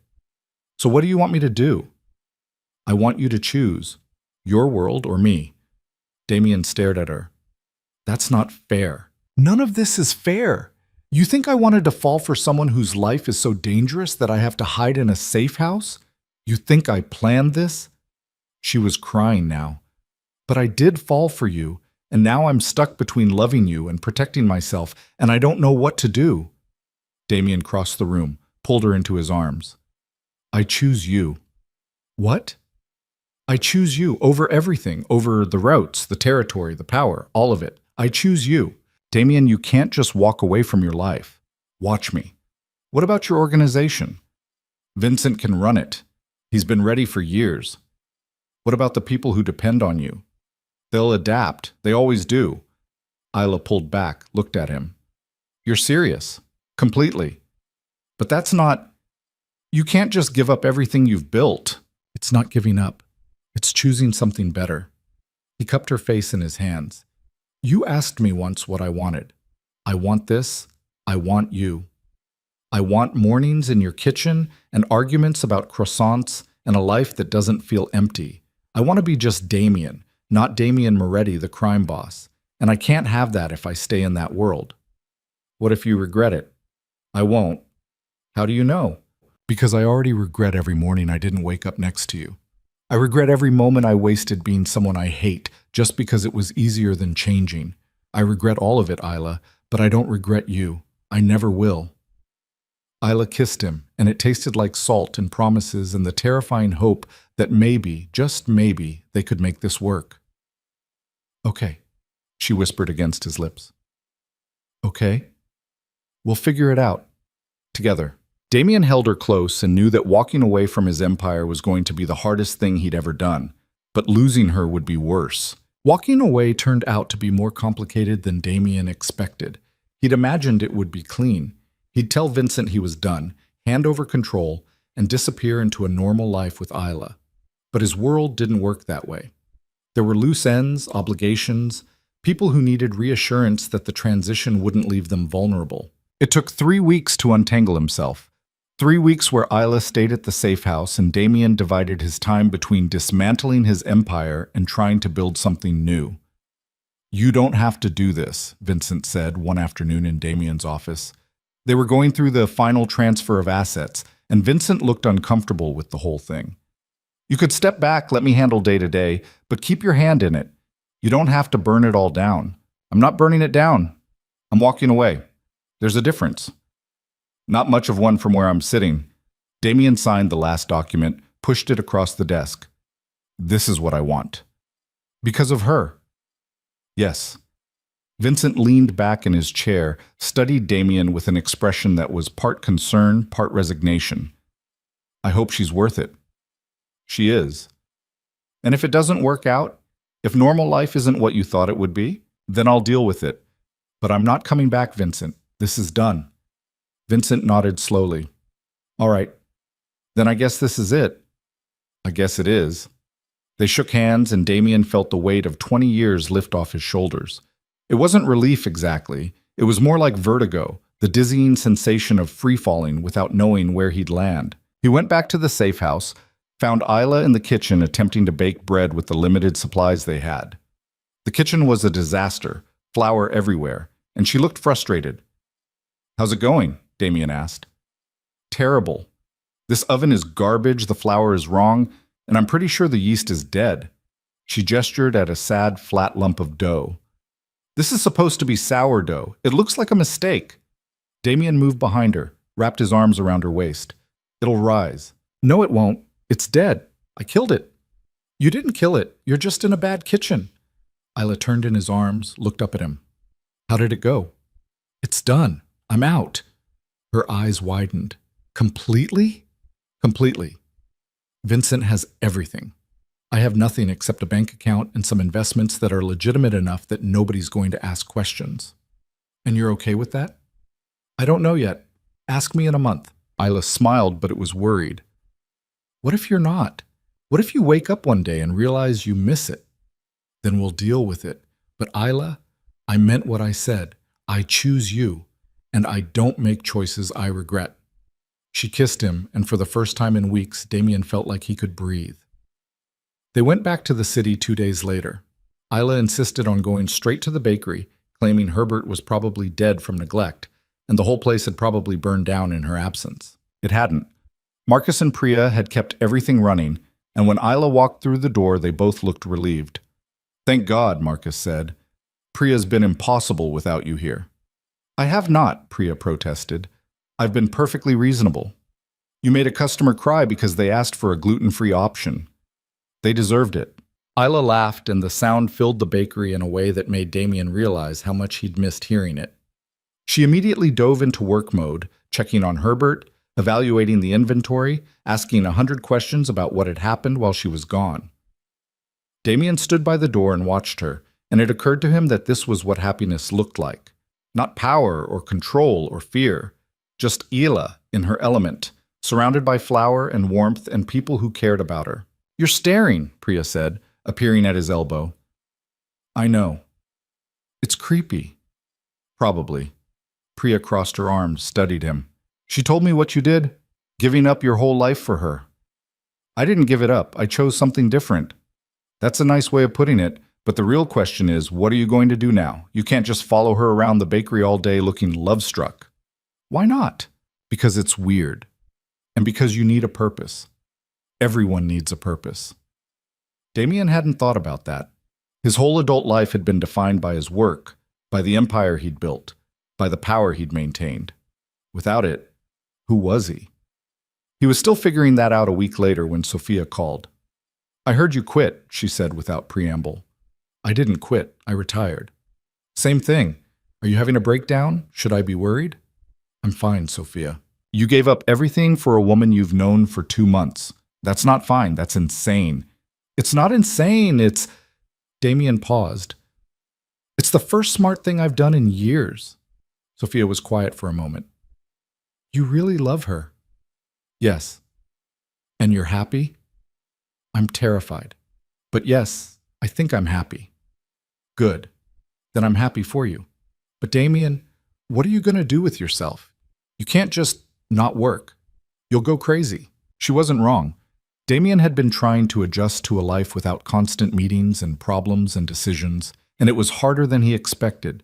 He was restless, unfocused, used to being needed and now finding himself with nothing to do. Isla noticed. You're bored, she said one morning while they were having coffee in her apartment.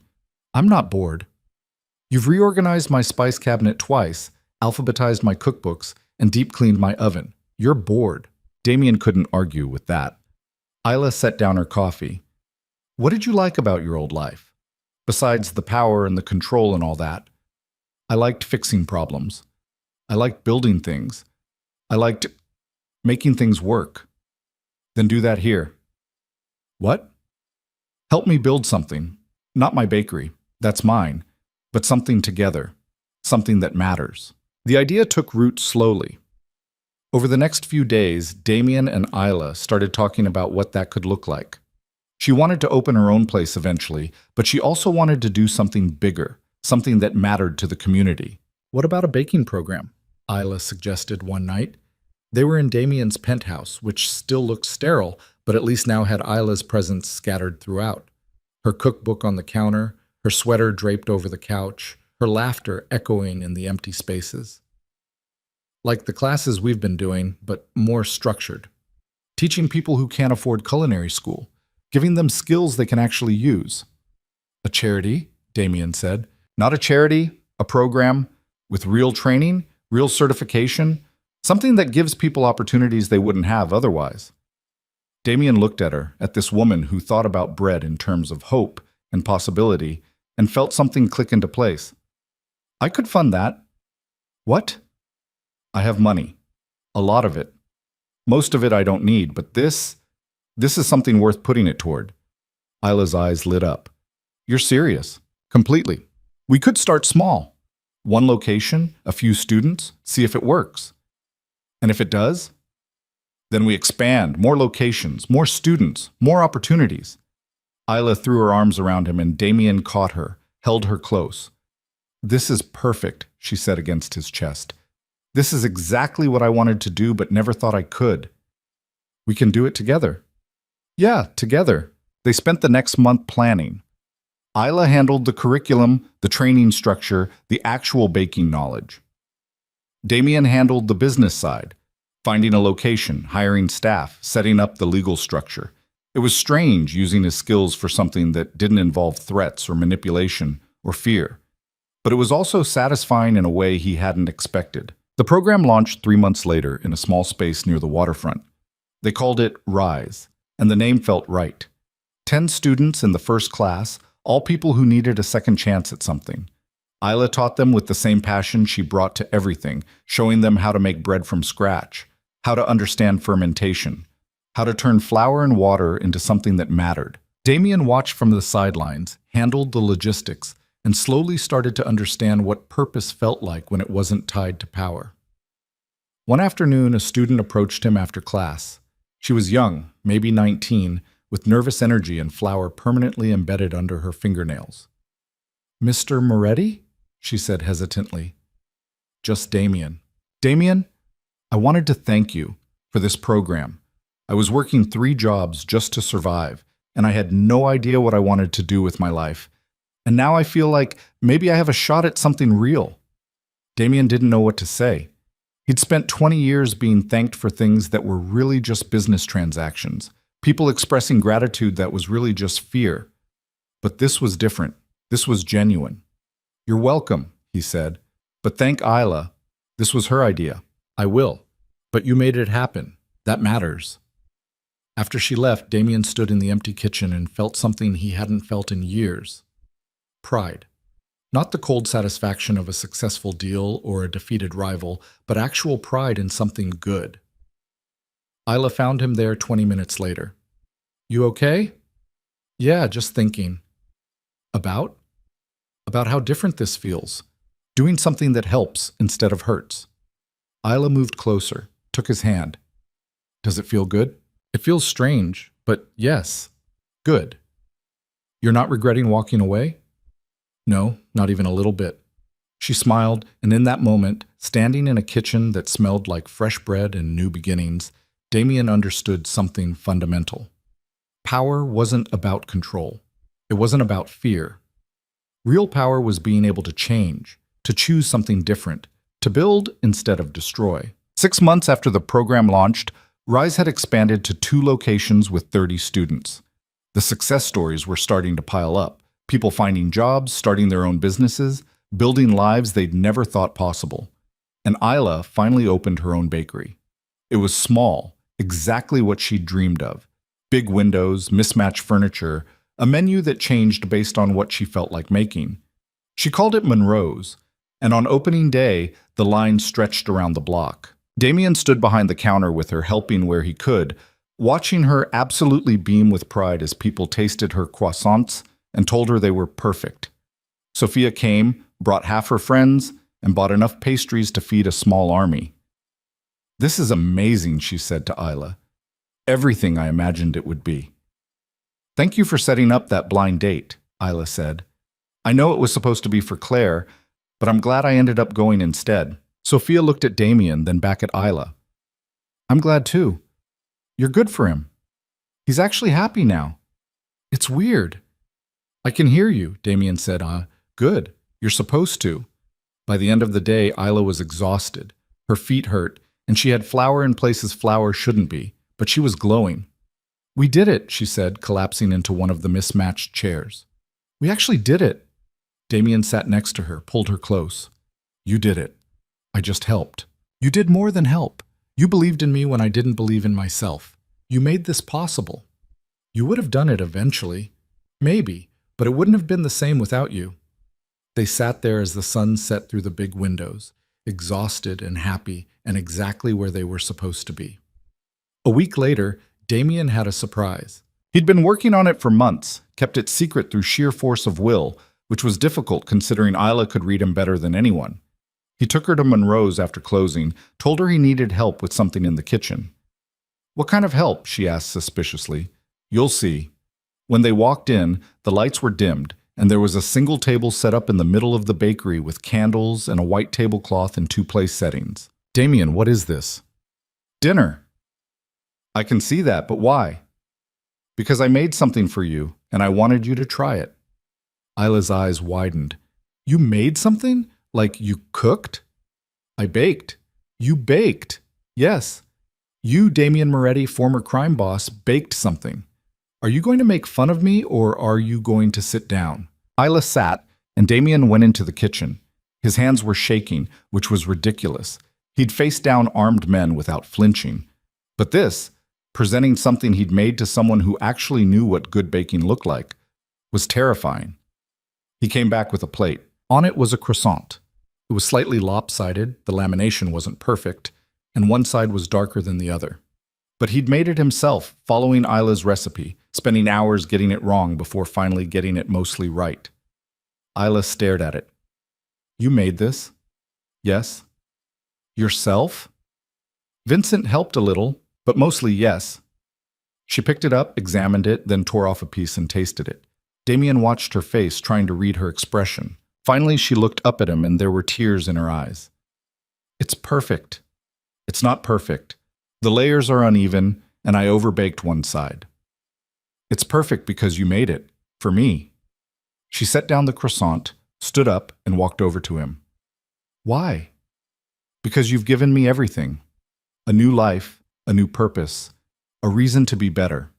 And I wanted to give you something that mattered, something that required attention, something that would fall apart if I wasn't careful." Isla was crying fully now. "Damien, I love you, Isla. I've loved you since that first morning when you showed up covered in flour and completely unafraid of me. And I want to spend the rest of my life making croissants with you, running programs that help people, building something that matters. But more than anything, I just want you." He got down on one knee, pulled out a ring that Sophia had helped him pick out. "Marry me," he said. "Be with me. Let me be just Damien for the rest of my life. And let me wake up every morning next to someone who sees me as just Damien." Isla was nodding before he even finished. "Yes. Yes, of course, yes." He slid the ring onto her finger, stood up, and kissed her. And in that moment, in a small bakery that smelled like butter and hope, Damien Moretti finally understood what it meant to be whole. Because here's the thing about love that nobody talks about. It's not about finding someone who completes you. You're already complete. You're already whole. Love is about choosing to share that wholeness with someone else, about building something together that's bigger than either of you alone. Damien had spent his whole life believing he needed power to be safe, control to be strong, fear to be respected. But Isla showed him something different. She showed him that real strength was vulnerability. Real power was choosing to change. Real respect came from being honest, being present, being willing to fail at making croissants because it mattered to someone you loved. They got married 3 months later in a small ceremony at Monroe's. Sophia was the maid of honor, Vincent stood up as Damien's best man, and Marcus and Priya cried through the whole thing. The reception was chaotic and loud and full of people from both their worlds. Former associates who'd gone legitimate, students from Rise, customers from the bakery, and Sophia's entire friend group who'd adopted Isla immediately. And at the end of the night, when everyone had gone home and they were cleaning up together, Isla looked at Damien and said, "This is it, isn't it? This is the life we're building." "Yes." "And you're happy?" "I'm terrified and happy and more alive than I've ever been." "Good. Me too." They finished cleaning, locked up the bakery, and walked home through the city streets. Not to Damien's sterile penthouse, but to the apartment they'd found together, bigger than Isla's old place, smaller than Damien's, perfect for them. And as they fell asleep that night, tangled together in sheets that smelled like bread and vanilla, Damien thought about how strange it was that his life had changed completely because of a blind date neither of them was supposed to be at. But maybe that's how the best things happen. Not according to plan, not following the rules, but in the messy, chaotic, beautiful accidents that force us to become someone different than who we thought we had to be. Damien Moretti had been a lot of things: a crime boss, a feared name, a man who built empires on control and violence. But now he was just Damien. Husband, partner, baker of occasionally acceptable croissants. And that, he decided, was more than enough. Because in the end, we're not defined by the power we hold or the fear we inspire or the empires we build. We're defined by the people we choose to love and the courage it takes to let them love us back. And sometimes, the bravest thing a person can do is walk away from everything they know, choose something uncertain and terrifying and real, and trust that it'll be enough. It was. It always had been.